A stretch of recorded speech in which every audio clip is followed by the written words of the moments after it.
This podcast is part of the Sports History Network, your headquarters for the yesteryear of your favorite sport. You can learn more at sportshistorynetwork.com.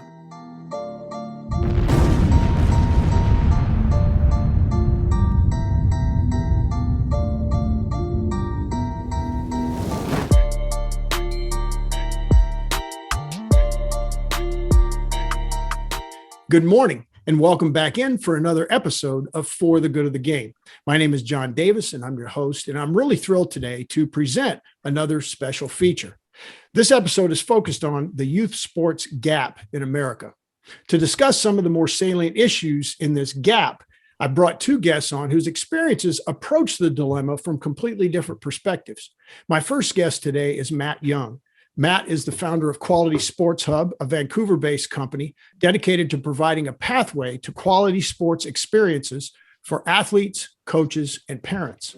Matt is an accomplished athlete, father and family man, entrepreneur, Guinness World Record holder, coach, keynote speaker, and servant leader. He has been recognized as a top 40 under 40 award winner in both Vancouver regionally and Canada nationally. Matt's 2015 TED Talk on fixing child obesity centered on physical literacy, and it's both alarming and inspiring. But more than anything else, it really demonstrates his passion for sport and life. And if all that weren't enough, despite his busy schedule, he's also managed to successfully help raise over $6 million for charity.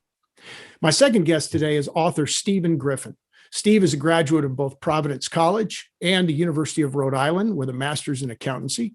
He's a former CPA who has lived in the world of private equity and has invested and been involved in across a number of industries, most recently focused on the sports industry.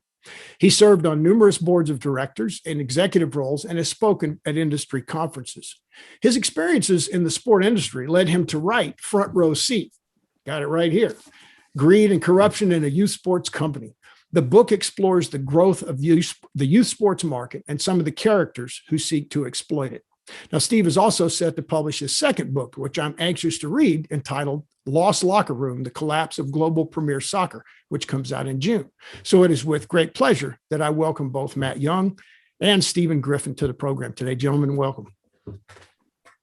Thank you very much, John. Happy to be here. Yeah, thanks for having us, John. Well, as with so many other meetings that go on today, and I'm sure you guys have not been immune to it during COVID. We have the advent of doing this via Zoom, and I really appreciate you gentlemen taking time out of your schedules. We're going to try to tackle three main topic areas today because, quite frankly, with the depth of experience that these gentlemen have experienced, it's interesting to me that we could probably do a 5-hour session, quite frankly, on the topic. But the first area I want to talk about a little bit is one of the background reasons that I believe the youth sports industry is suffering now, and that is because of greed in the industry overall. Stephen certainly wrote about it as part of the subtitle of his book. Matt's identified this in a number of different ways, and most recently in the real world, we've seen this in a matter of less than a week. The announcement of a super league in soccer, and then the ultimate collapse of it because of the almost rebellion, if you will, at all levels, from athletes to, even political figures. So the greed has really caused a number of different issues and manifested in different ways. There's pay-to-play teams and events that promote this all-in, top-down, winner-take-all mentality. And then we also have the sports specialization issue. We're going to talk about a number of those. But Matt, I wanted to start off with you, as if you could talk a little bit about some of those factors that you believe have been brought about in the real world by this greed that has kind of permeated the whole sports industry. Yeah, and you make a great point about the exploitation of the sports system, especially at the grassroots and amateur level. Where ego and FOMO have been two really primary motivators and drivers for this ticket to the promised land. Fear of missing out. No one wants to miss out or feel like they're missing out. And then the ego is the pandering to the parents, really, or the athlete through the parents about, you should be here. You've got some talent. I can help you, etc. So we've really moved into a buyer beware situation where, you're right, greed has absolutely had a really detrimental factor into what was once a drop your kids off and let them learn a whole bunch of skills, meet new friends, have a good time, have a fun time. And it's really like anything in our society. We tend to go from there all the way over to the other side, and then we have to be clawed back into kind of a normal control. You can take any sector, any industry, and talk about it, but we're really seeing the lack of leadership and governance in sport keep that dial over on the greed side.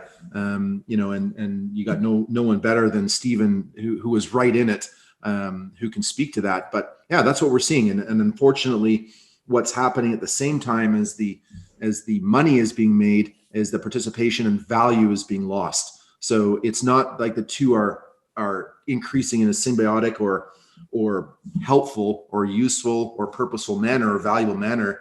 The participation is going down at the same time as the greed is going up, which should be telling us something. And that should be telling us, just like the as you mentioned, the example of the Super League, that's not what fans want. That's not what the athletes want. That's not what the politicians want for the sports system.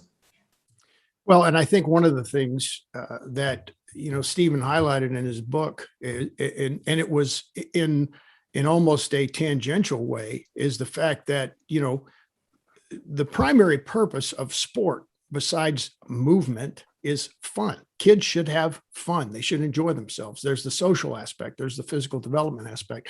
And when adults get involved on multiple levels, as we saw happen with the company that Steve was working for, it was were it not for his leadership and foresight and integrity, it might have gone even worse. So, Steve, I want to talk about a little bit, not to go through the whole book, but you were hired on to be CEO and eventually started finding things that were going on that really rubbed you the wrong way in terms of just your ethics, and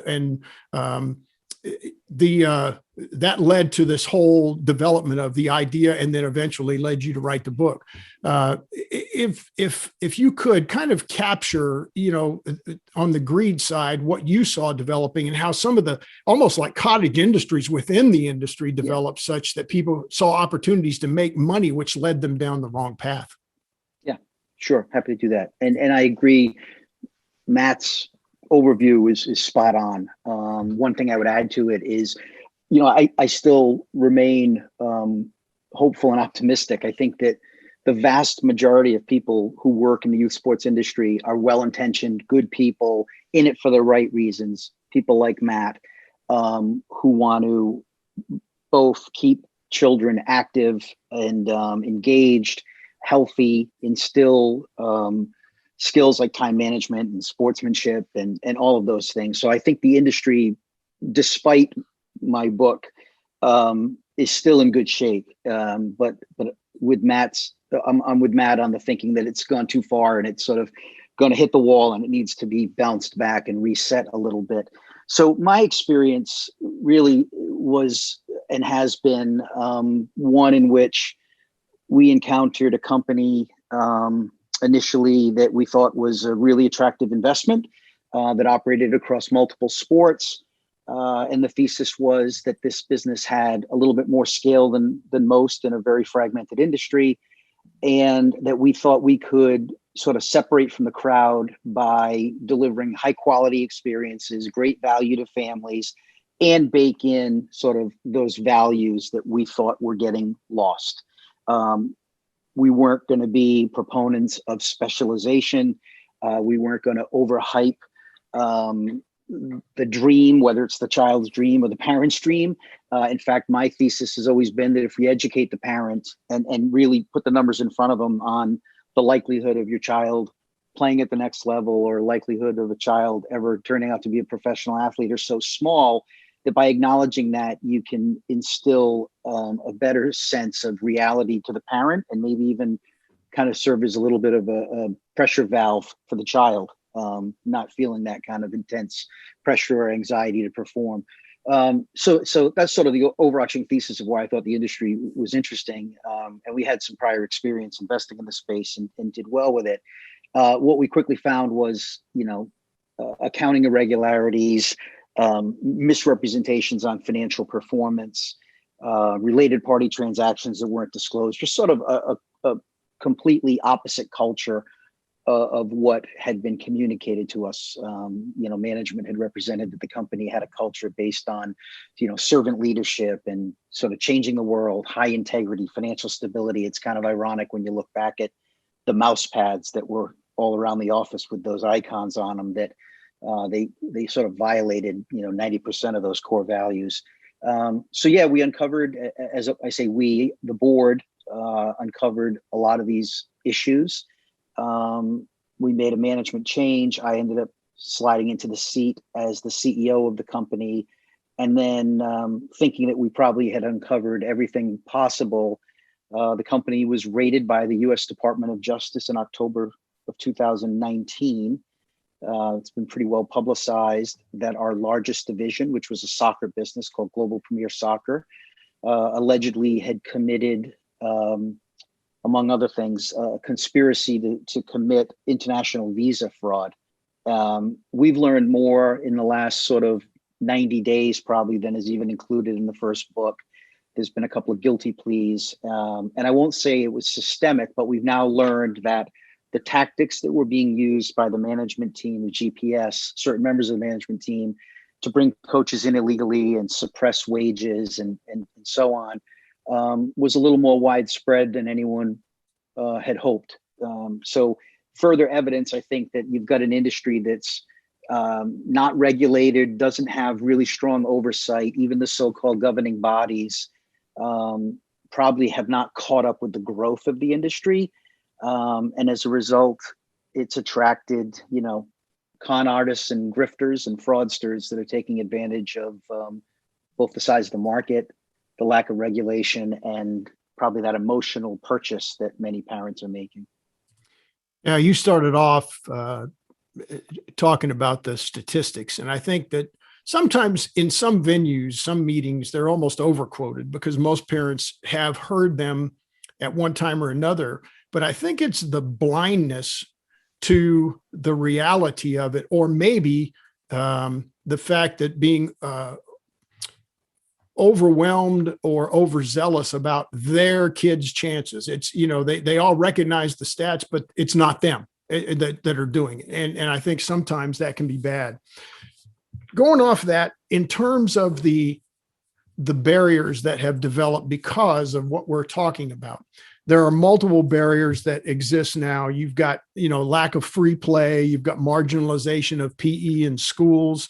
You've got generalization among PE teachers as opposed to specialists.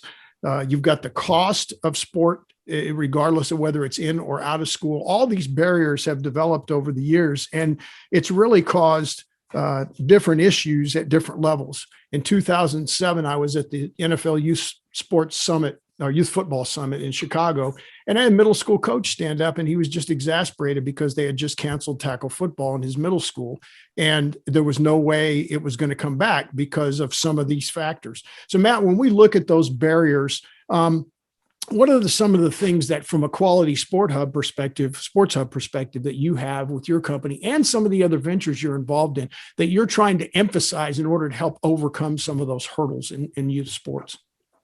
Yeah, great question, John. And I think the biggest thing is that continuum, like you spoke of. It's not something that you just turn on. It's not one. Everyone's looking for that one answer for why the participation rate has dropped. It's not one answer.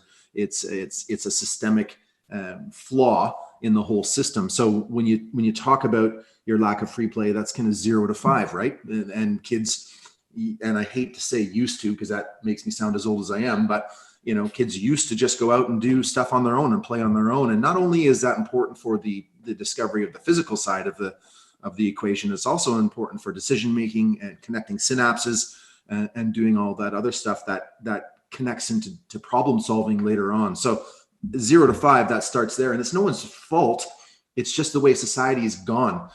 We take our kids out of the seats and we move them into a car seat that's got 25-point harness, and then we move them into their cradle and their jumper, and we're really minimizing the amount of movement, and it's well intended, but it's not actually helping and serving those kids better. So starts there. Then, like you said, the lack of marginalization of physical education with generalist teachers teaching. You would never have a generalist teacher teaching math or science or any other vocation, but you've got it in physical education. So that turns that prospect and really diminishes the value of physical education. Oh yeah, okay, we get it. John gets an A because he can run around the class the fastest. Stephen gets a 3 because he gets along well with everybody else. That tells us nothing about our movement competency, our proficiency in the development. We would never do that in any other course, but we've done that in physical education. So as you can see, that's where it really starts. And if we don't have that foundation or base of movement and activity, well, then it's really tough to get into sport. And that's what we're seeing, is that the subtle and insidious erosion of movement, not only as the industrial revolution came along and everything is being made so easy. You don't have to pedal a scooter anymore because they're electric.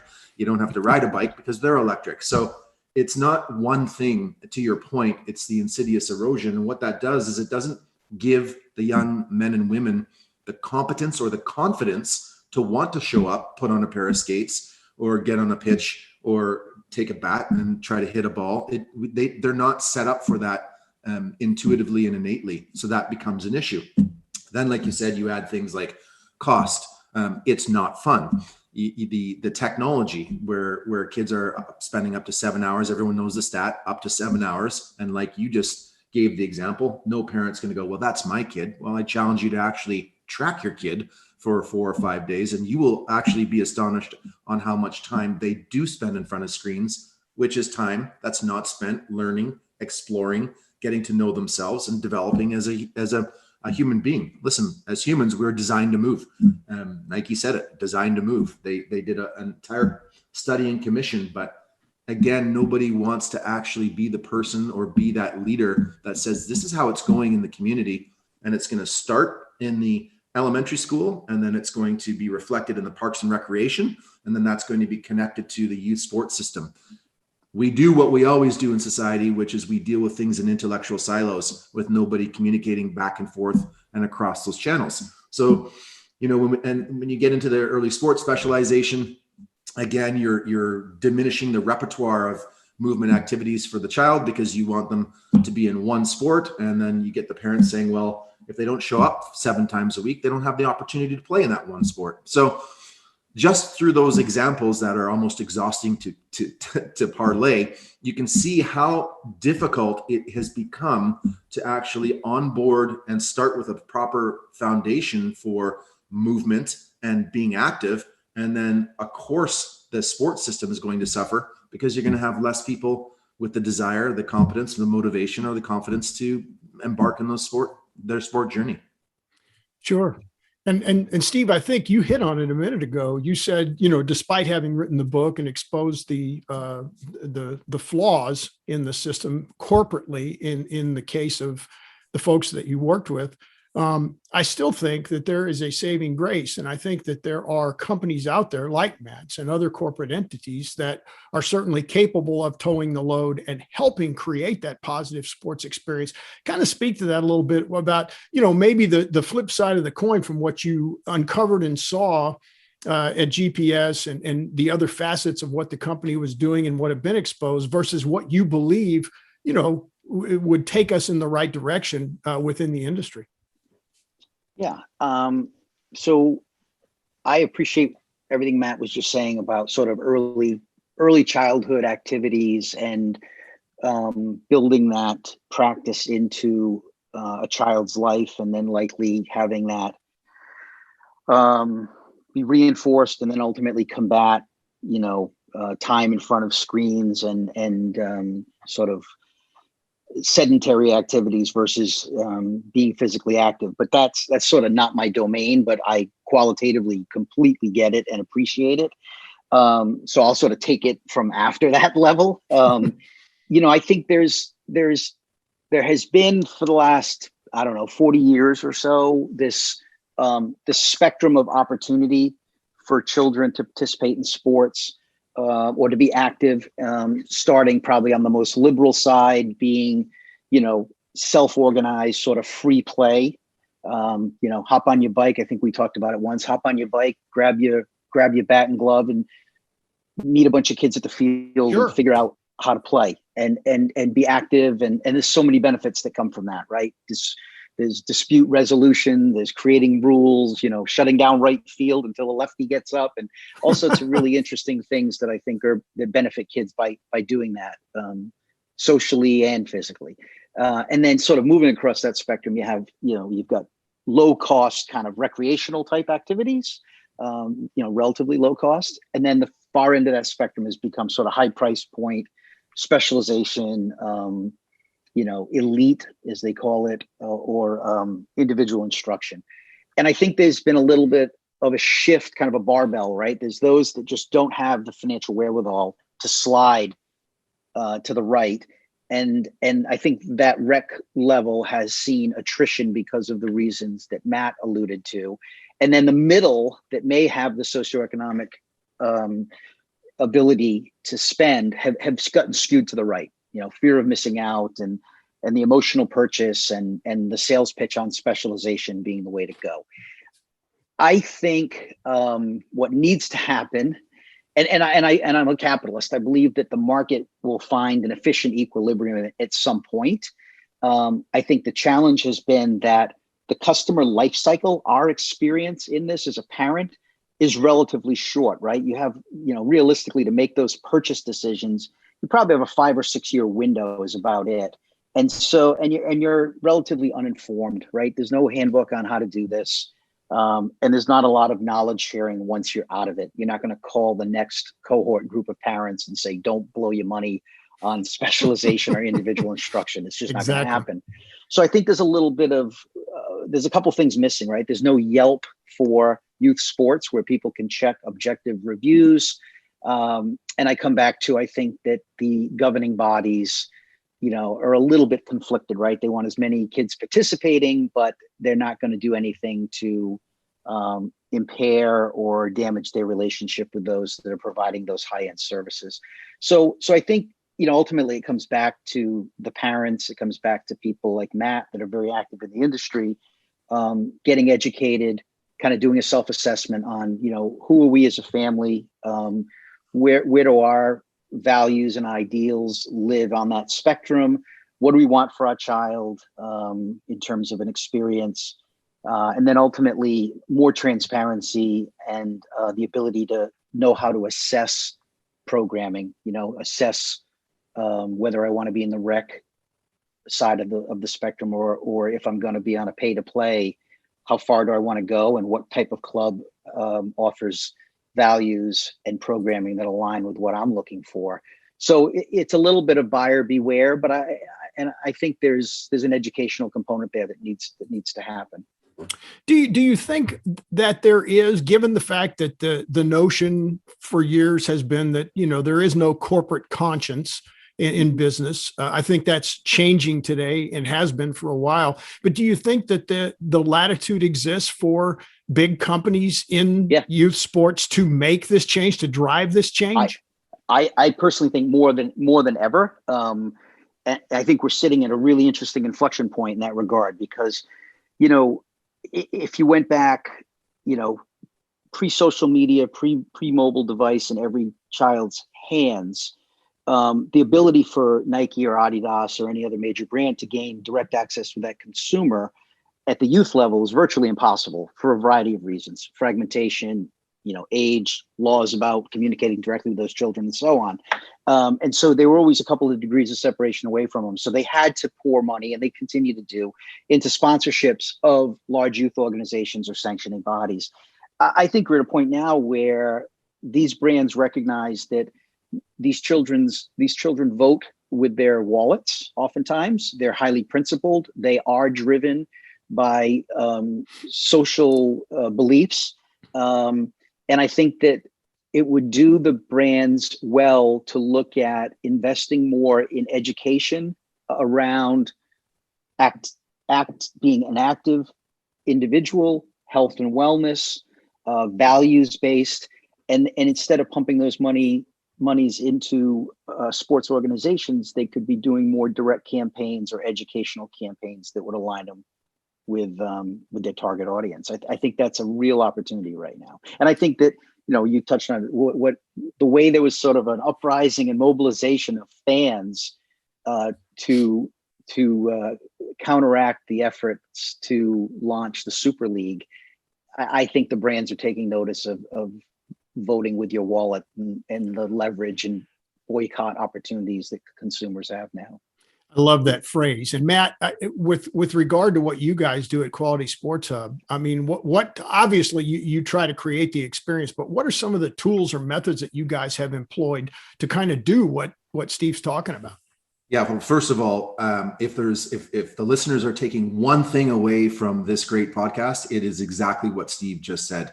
An inflection point is absolutely, we are at that crossroads with many things in our society, but none other than what he said. So that's a really important point and a salient point and a great point. In terms of Quality Sport Hub, what we aim to do is just that. So, we've worked with a lot of sport organizations. We listen to what their pain points are. And then it's all about creating solutions around that instead of perpetuating it. And that's another thing that Steve does well and that you do well too, is let's get to the solutions. We all know what the problems are. We can keep, have another podcast about the problems, not really helping anyone. So one of the four tenets of quality sport management, four key tenets. Number one, organizational alignment. And Steve mentioned it, culture. What's the culture of the organization? That culture of the organization, who's setting that? Is that set by a volunteer parent group who doesn't have any experience in creating a culture? Is that set by doing the due diligence to find out where the gaps and opportunities are from your membership before you create your culture? We help people and support people through that process, number one. Number two, disciplined project management. And that's all about having somebody in a mentorship and leadership capacity. A lot of organizations think that getting the information and education, putting it in a glossy brochure or PDF, uploading it to their site, they've done their job. That's only half of it. You need the activation and accountability. So not only the what and the why, but the who, when, where, and how.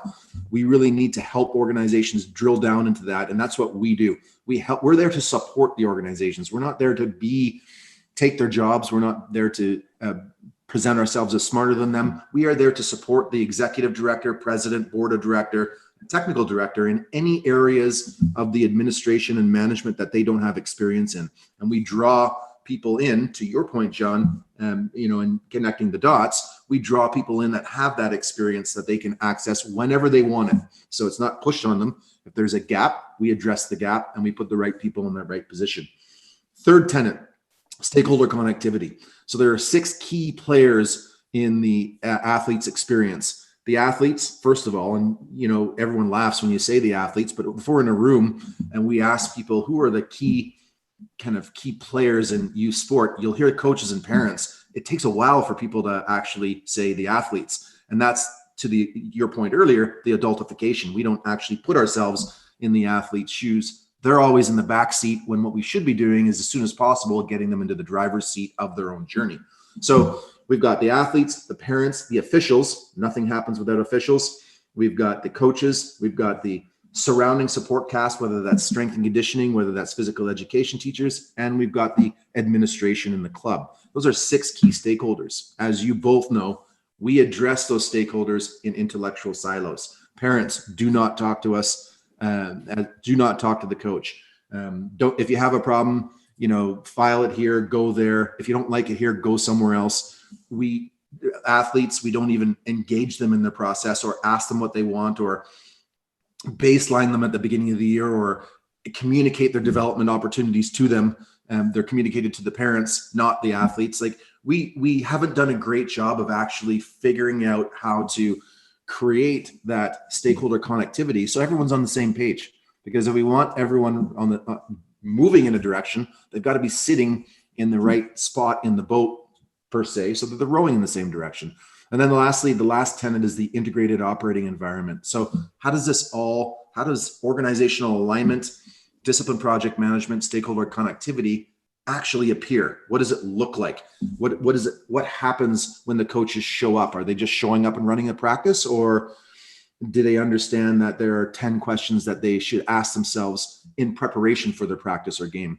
Do they understand, marketing and communications? Are we marketing and communicating to everyone in the community in by at all? Or are we doing it in intellectual silos? Or are we doing that all together so that the parents can see what the coaches are getting, the coaches can see what the athletes are getting, and that takes place in an integrated operating environment? So that's really what we have helped organizations do. And John, you and I have talked a lot. That's really the gap, and the missing piece is that support. If we're going to run community organizations, often it's basically by who wants to step up and raise their hand at an AGM and a volunteer position. That doesn't necessarily qualify for the right person in the right roles. So what happened was the sportrepreneurs came and said, well, hang on a second, we're not doing a good job over here, so I'm going to open up my Matt's football training academy over here, and I'm going to take people from that experience, which hasn't been that good,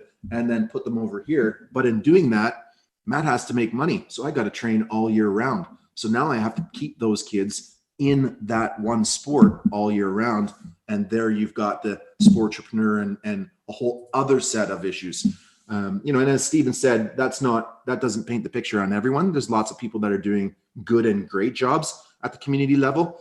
There's lots of people that are doing good and great jobs at the single sport specialization level. Look at, for some people, specialization works.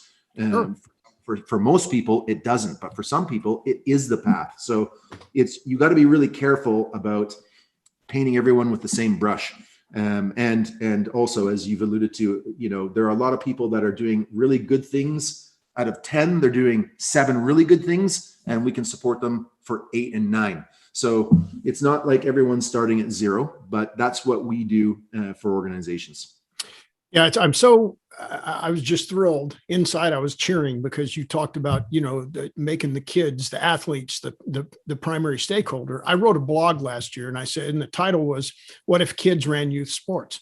And I suggested that, we as parents and coaches don't often enough go to the athlete and say, what do you want to get out of this? What are your goals? How do you feel about the training? How does it feel to be coached by me? Famously, John O'Sullivan asked in his book. So, it's something that I think is very pertinent. And one of the guys I'm good friends with and kind of a mentor-mentee relationship here locally is starting a youth council in their football conference, in their football commission, so that they can get kids input. And I think that's wonderful. And unfortunately, we as parents, and certainly older folks like me, because of the way I was brought up, the phenomenon is no, we know best. We're driving this train, and we'll take it where it needs to go. And in reality, nowadays, I think that not only do we build so many of those other functional character traits with kids by allowing them to step into a leadership role, but you also allow them to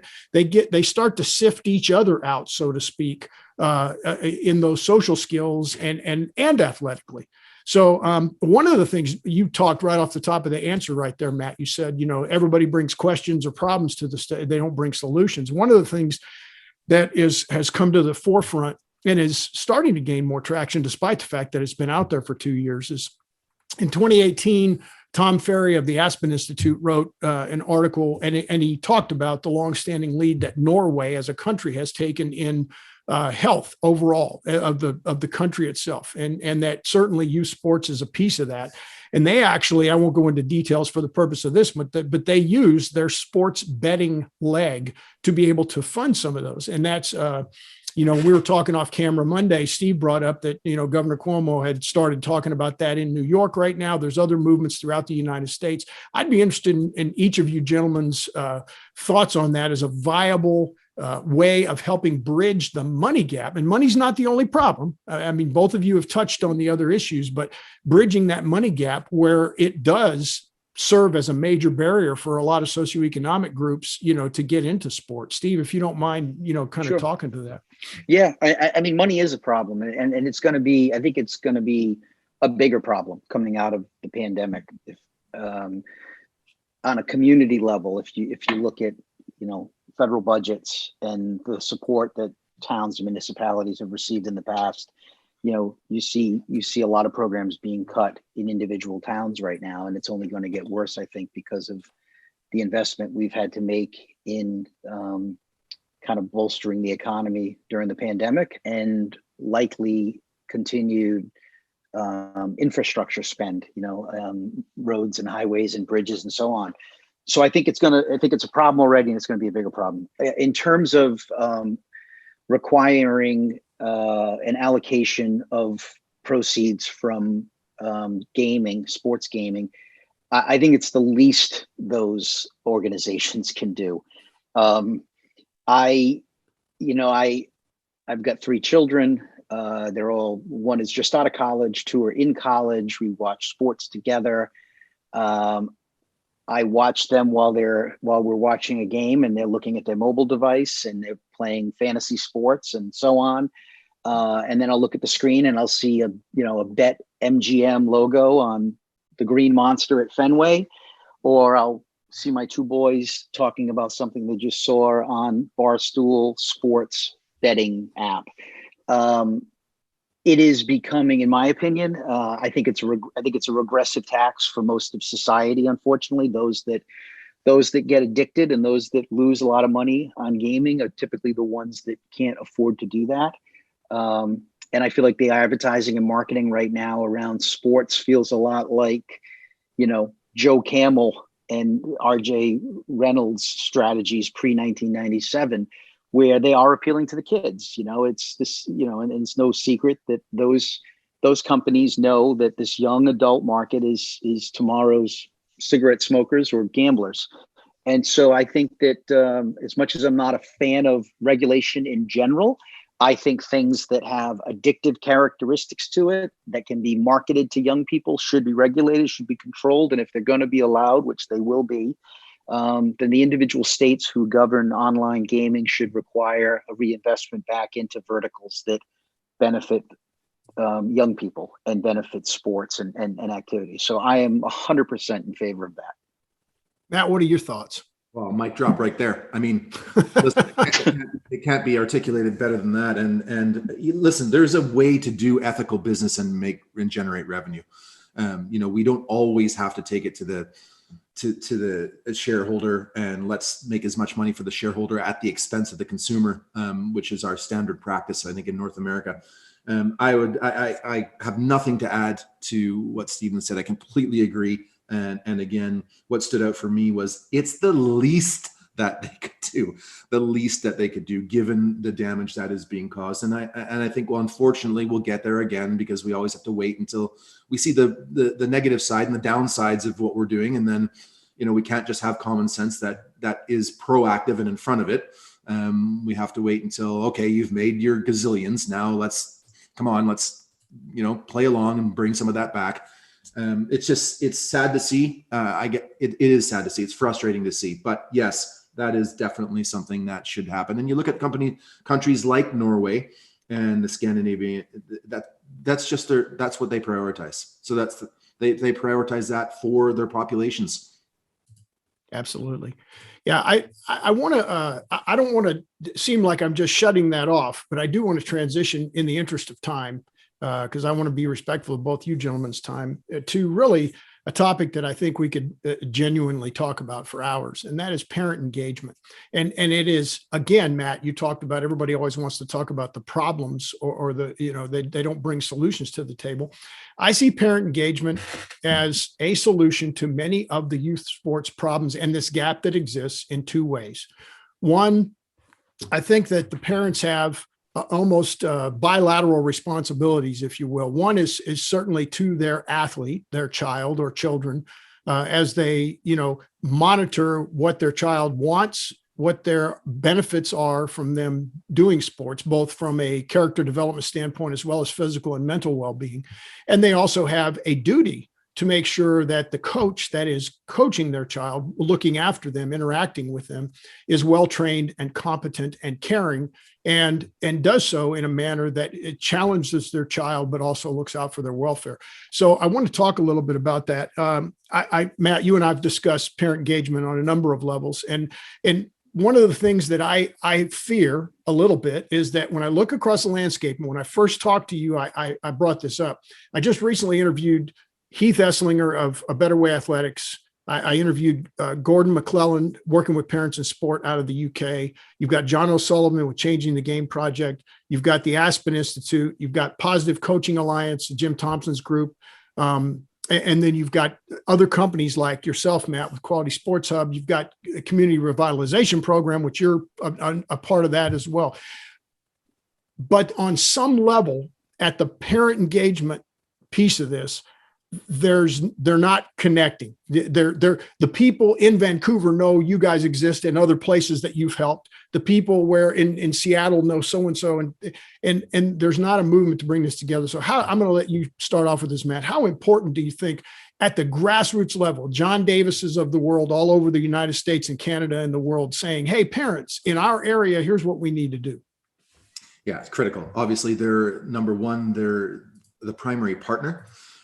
They will be the one that makes the decisions and the primary decision maker, and they are the primary funder.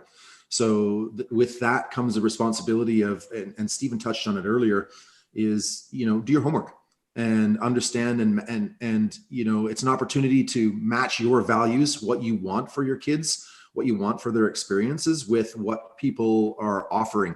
And, it is buyer beware. Take the time to do your homework. It's interesting that we, as parents, and I am a parent, we take the time to do our homework in almost every other facet. We would never just have a babysitter show up without us vetting them or getting some information or knowing they took a course or having the qualifications or anything else. We would, never put them in any other situation without doing that homework, but we put them in sports and just let them roll.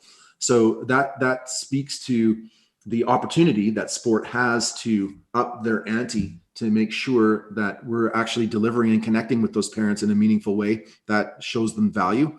And the parents on their side, it is a responsibility. It's a wake up call. I mean, you can't have week after week after week of stories of abuse and scandal and corruption and all of these things. And it's like Stephen said at the beginning, you go through it as a parent in your 5-year cycle. You realize at the end of 5 years, what just happened to you. You're not standing in the front of the line going, hey, listen, I was totally hosed. You got to be careful. Here's what you should do. That doesn't happen. That transfer of knowledge doesn't happen. And that's one of the things that all of the people you mentioned are actually doing. They are transferring that knowledge from their respective D1 coach and Gordon McClellan, all great people, John O'Sullivan. They are transferring that knowledge. It just requires a lot more of us to do that. And when more of us do that, and let's just go back to that Super League again, you can see the power. Grand opening on Tuesday, grand closing on Thursday. So that's how much power that parents and people have. Yeah, it's amazing to me, Stephen, when you think back to in the prologue of your book, you talked about, visiting the baseball park, the Cooperstown Dream Park. Yeah. And then, fast forward through the years, from that experience as a parent, all the way to where you are now, and just how much importance from your foxhole do you think that this parent engagement piece is critical to the success of not only youth sports, but really the growth in terms of our kids? Yeah, I agree with Matt. It's absolutely critical. But while I was listening to him, I was thinking, man, you talk about a 5-year life cycle or whatever it is.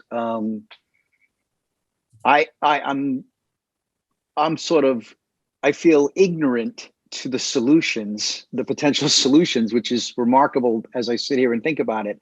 I just came through it with 3 kids.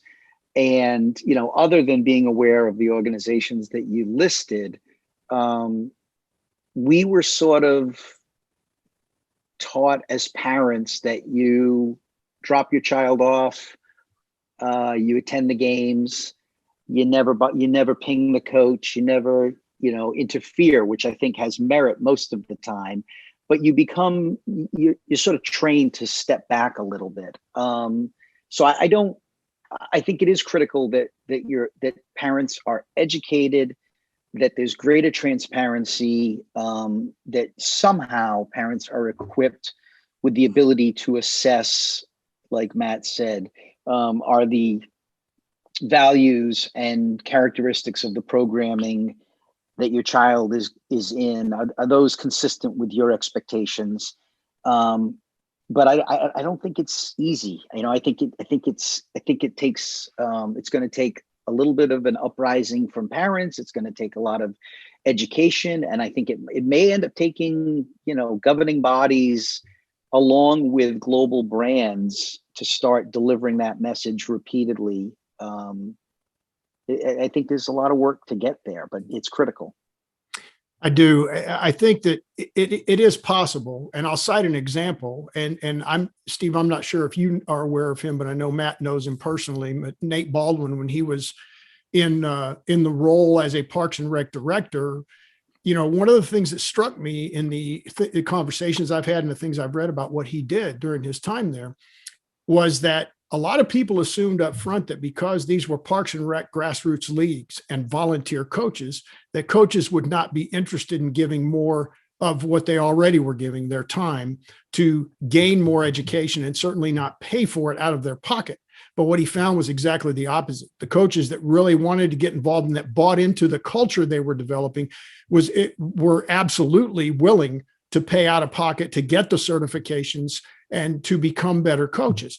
And I know, I used to start, 20 years ago when I started really getting cognizant of what I needed to do to engage with parents as a coach. We started every season, no matter what sport we were coaching, with a parent engagement meeting. And I used to bring out 2 contracts, one for the player, one for the parent. And this was a way of reinforcing that, hey, this is a team effort between athlete, parent, and coach. And there needs to be communication in all aspects, and I cautioned the parents about certain. Did I make mistakes? Absolutely. As both a sports parent and as a coach, big time. But you learn and you live and learn. And I think that there's room for growth in all of those aspects, because I think every parent has a dual responsibility, and that is the welfare of their child and the credibility and competency of the coach who's helping their child. And I want to bring one other thing up, and I'll ask Matt to talk to this initially, is that one of the things we really don't know and haven't seen the long-term effect of is how is COVID going to affect the child development piece of this equation? And, it starts in infancy when a child is bottle or breastfeeding and they're bonding with their mother and they can't talk. So it's all facial communication. Well, now that the child's seeing this, he's not even seeing the full expression of the mother's face when that bonding takes place. Now, that's a minor isolated example, but it's very common. And now you get kids where we have come to a period in the last 12 months where we've seen an increase in anxiety, depression, mental illness, or at least identification of where it existed before and maybe we didn't know about it, spousal abuse, domestic violence. All of these things have massive impacts on our children. So Matt, coming out of COVID, what are some of the things based on your experience that you think we need to be cognizant of from that child development standpoint and really have a microscope on as we go forward and develop, different programs?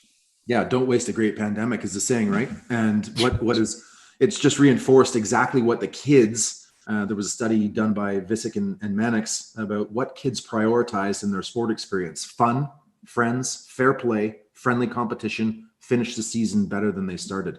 From the kids' mouths, those were the order of the top 5 priorities. Winning was number 48 in the study that they did.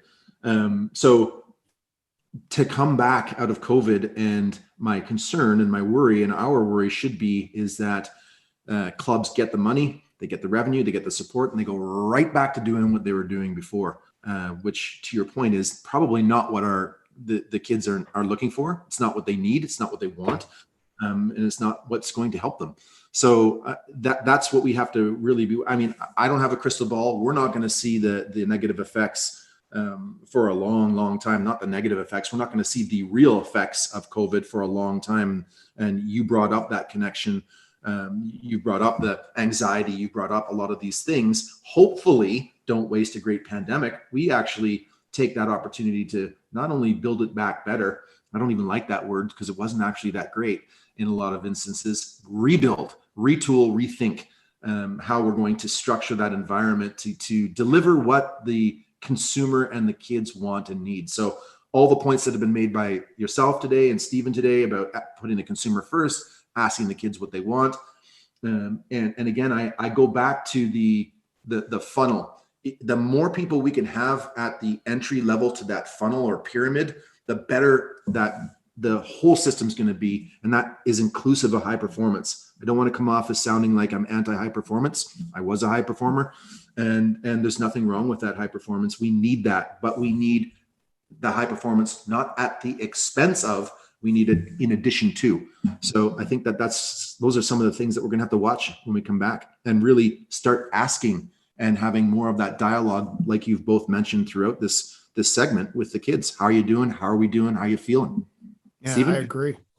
Yeah, no, I agree with everything you said. I'm not equipped to opine on what impact this will have on kids' development. I have no idea, but I just hope that people, use this time to reassess again what their expectations are, what they want out of youth sports for their children.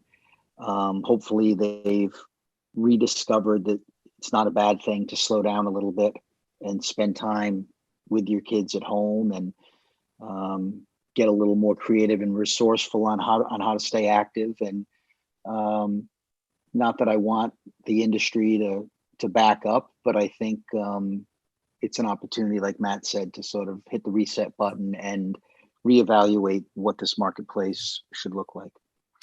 Steve, from maybe something that, you are, and when you look at the tentacles that went out from the various business interests that with the company you were part of and that you wrote about in your book, do you have any advice for parents who are, even in the case of where the high performers that Matt mentioned, if their child is at an age or at a performance level where a third party has assessed in conjunction with those parents, this program may be best for your child right now, and they've identified that child does have a goal and wants to, as a willing participant, get better and specialize at some point in their life. And I'm with Matt. I don't bash that stuff, but there are a lot of wolves in sheep's clothing out there. So from what you experience, are there little warning signs, or are there things that parents should look for in these, showcases, combines, leagues, or anything like that that's going on that might throw up some red flags in their mind?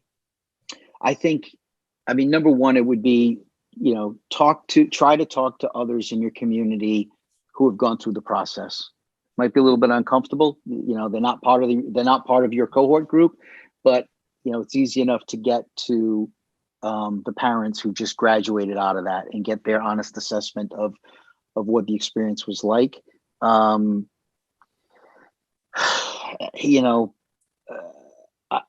think it would be, for me, more about really trying to be objective and assess what is best for your child. And I know that's not easy, but sometimes it's, be careful what you wish for. If you move too aggressively, too early towards specialization, or allocate far too much time in your child's life to an individual sport, you're embedding that element into that child's self-identity as well.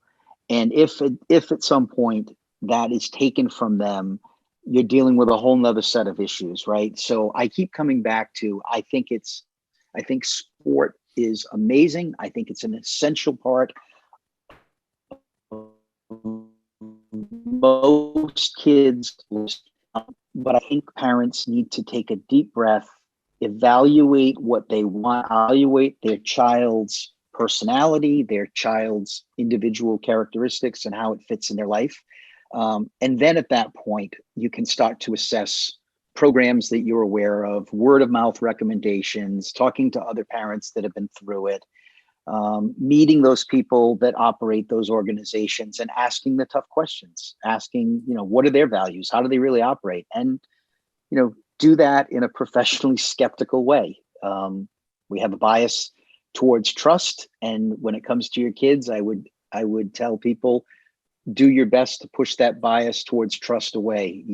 To Matt's point earlier, you would not hand your child to a babysitter that you did not have numerous recommendations for, background checks, et cetera.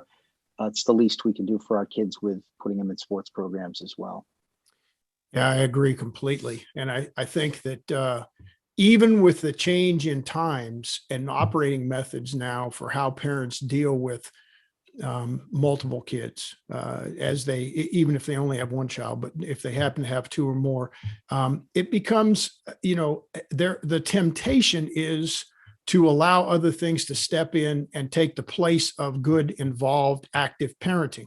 No kid pops out with an owner's manual. We all go through this making mistakes as we go. But the essence of parenting has shifted, and some of the ways we approach certain things. And I brought this up the other day in a conversation with someone. 15 years ago, the three of us, had we at that time had a 12-year-old daughter, would never have considered calling another man that we didn't know and having her ride somewhere in a car with him, without tremendous due diligence. But parents every day now go to their Uber app and order a car to pick up their kid at school. And that exact thing is taking place. Now, so the times have changed, but the social and moral and individual responsibilities haven't. And that's where, kind of what I think we're getting at. Matt, I wanted to give you, as a parting shot, try to, if you can, let folks know a little bit more about what Quality Sports Hub can do and any of the efforts or programs that you guys have going on, and then where folks can reach out to get to you or the company itself. Yeah, thanks so much for that opportunity. There's lots of good organizations. You mentioned quite a few, so I'm not going to try to sing. We're the only game in town. QualitySportHub.com. Basically, Matt at QualitySportHub.com. If anyone needs support, if anyone wants some insights, we're here to help. We're here to serve. We're here to help. So that's how people can reach out. Outstanding. And Stephen, if you could, we talked about we didn't go into great depth in the book, but for those that haven't seen it or read it, Front Row Seat, it's an absolutely awesome book. I will tell you, I'm going to give Stephen a little bit of a hard time. When I first heard about the book from Matt, I thought, wait a minute, this guy's a CPA. How riveting can the book be? And I will tell you that I did not put the book down. I mean, I do reading every morning, and there was nothing else in front of me until I finished this book. It was that just insightful, that informative, and the way you wrote it was just tremendous. I mean, your storytelling ability was outstanding. So I just, kudos to you. But could you give us a little teaser about the book coming out? Or are you willing to do that at this point? Yeah, sure. Yeah. So I'm an accountant. I never had a desire to write. I wrote that first book, really, to be honest, for myself, just to kind of purge and get out of my mind what had gone on in the prior couple of years, and then was convinced to publish it so that maybe people would learn something from it. And then I have found since then this new habit, this new hobby, I guess, of writing, and I'm enjoying it. So the second book is literally everything that has transpired since Front Row Seat came out in November of 19, related to a soccer company that we owned called Global Premier Soccer. So it's really interesting in terms of we were dealing with the part of the iceberg that was above the water and thought that was a lot. Little did we know what we were going to learn after the fact. And it's actually, I think it's also a testament to the fact that so many former employees and others came forward because they read the first book and felt both a sense of responsibility and I guess a sense of comfort that they could finally come forward and share their experiences. So it's another kind of buyer beware, but hopefully it has also some, redeeming qualities about the human condition and resiliency and things like that as well. Well, I'll be excited to pick up a copy and read it. That book will be out in June. And I want to really say from me to you gentlemen, from my heart, seriously, thank you. In this process, Matt, as an expert in the industry and someone that, I connected with. I have found you to be just so approachable, so helpful in so many ways, and connecting me with other people, to include Stephen. And Stephen, the degree to which, you've been willing to chat several times offline, talk about the book, and help me grow, from me to you, both you gentlemen, thank you very much for expanding my view of things. And I think we've covered a ton of stuff here today that will help out whether people listen or see this on YouTube later on with regard to the youth sports industry. And, we'll just keep plowing away and see what happens. Hopefully this crop will come up and be a bumper crop in the future as we change the way things look. Awesome. Thank you, John. Really appreciate it. No problem. Really appreciate the opportunity. Thanks for providing the platform. Well, Matt Young and Stephen Griffin, really appreciate you guys being here today. For those of you that haven't done so, be sure you subscribe to the podcast and let us know how we're doing. Leave a review. I really appreciate that, because we always are in the mode of like any good athlete or any good parent, to improve and try to make things better. So until next time, take care and God bless.